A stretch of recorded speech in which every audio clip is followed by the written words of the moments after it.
Kumusta kayo mga padreng at welcome back na naman dito sa ating channel. May dinala rito Barako 2 dayo from San Pedro, Hermosa, Bataan. Ang issue ng motor ni boss, yung carburetor overflow ba?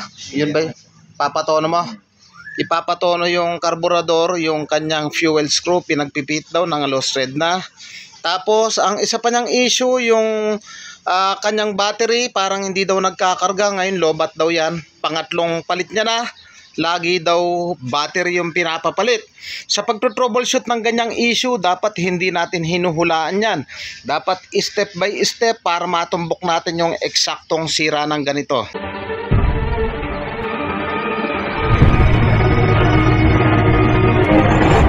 Ang gawin lang natin, tanggalin natin yung kanyang side cover. At napansin ko rin dito, nagkabit si boss ng filter pero baligtad. Yan oh. Baligtad yung filter. Yung filter siya yung galing dito sa gasolina.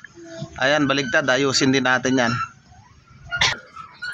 Gamit yung ating voltmeter, testingin na muna natin kung gaano kalakas yung laman itong kanyang battery. So yung pula dito sa positive, yung black naman dito sa negative. Check natin yung kanyang voltahe. At sa pagkakataon niya mga padreng, may laman, sabi ni boss, lobat, pero may laman siya na 12.2. Ngayon, i-check natin kung meron siyang busina, mga flasher. On natin yung kanyang susian. Check natin kung may busina. May busina naman. Pawala-wala. Flasher, ibig sabihin may busina. Yung source dito sa ating battery, tumatakbo siya rito sa ating susian. So, ibig sabihin, good yung kanyang susian. Pero mapapansin nyo, humihina siya. Try natin. May mga flasher naman siya. Check natin. Neutral natin. May neutral lights. Check natin yung starter. So hindi kaya. Kasi dapat to mga padreng, ang laman nito 12.6 pataas. 12.6, 12.8 hanggang 13 volts. Ngayon pag ganyan yung issue na parang hindi nagkakarga, gawin lang natin, paandarin natin, tapos i-check natin yung kanyang voltahe kung at least dapat ito papalo siya ng 12 to 13 volts dahil itong Barako hindi pa siya full wave. So i-check natin. Pakipaandar mo nga boss.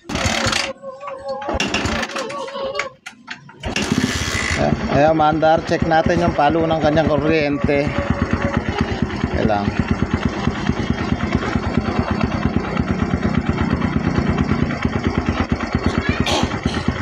Kanina 12.2 nag-drop down.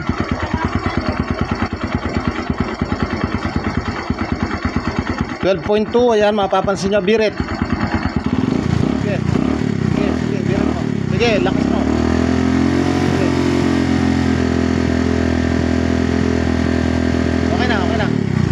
At kung mapapansin nyo mga padreng, pakipatay, 12.5 lang. So medyo napakahina ng bato ng kuryente. So kailangan natin to palakasin dahil nga kumakarga naman siya pero napakahina.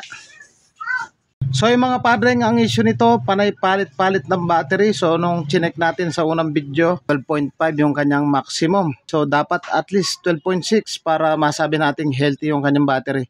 So binaklas natin yung kanyang stator. Ko-convert tayo ng full wave, papalakasin natin to. At dito sa kanyang stator, may makikita tayo dito magnetic wire. Tapos yung katabi niya, yung black na may yellow. So ground po yan. So nakadikit sila rito, may contact dito sa body. I-float natin yung ground. Putulin lang natin yan. Yung dalawa na yan, putulin lang natin. Tsaka natin inangin.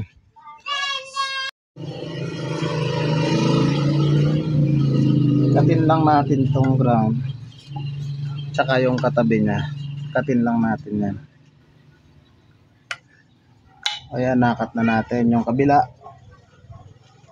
Ayan, nakat na natin. Pagkakat niyan, inangin natin sila.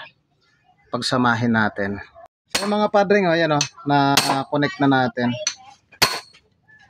Tapos tago lang natin sa likod niya. Tatago lang natin.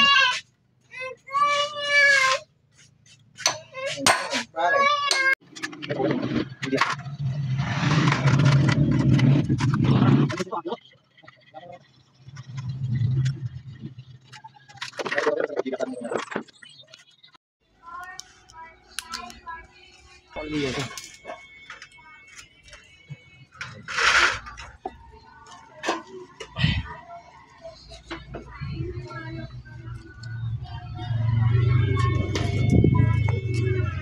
At tinanggal ko lang dyan mga padreng yung yellow wire, tapos tetepan na natin yan, hindi na natin isasama dun sa kanyang socket.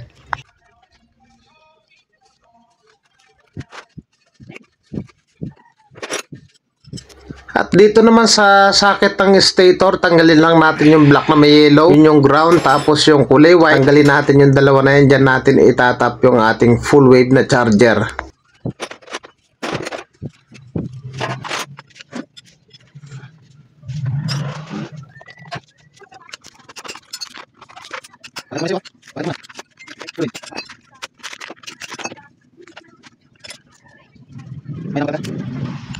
At dito sa bagong charger mga padreng, hanapin lang natin yung yellow tsaka yung pink. Itatap natin to dito kahit magkabaligtaran dito sa black na may yellow tsaka yung kulay white. Kahit magkabaligtaran yan, walang problema. So itap na muna natin to. At isunod naman natin mga padreng yung kulay green ng charger.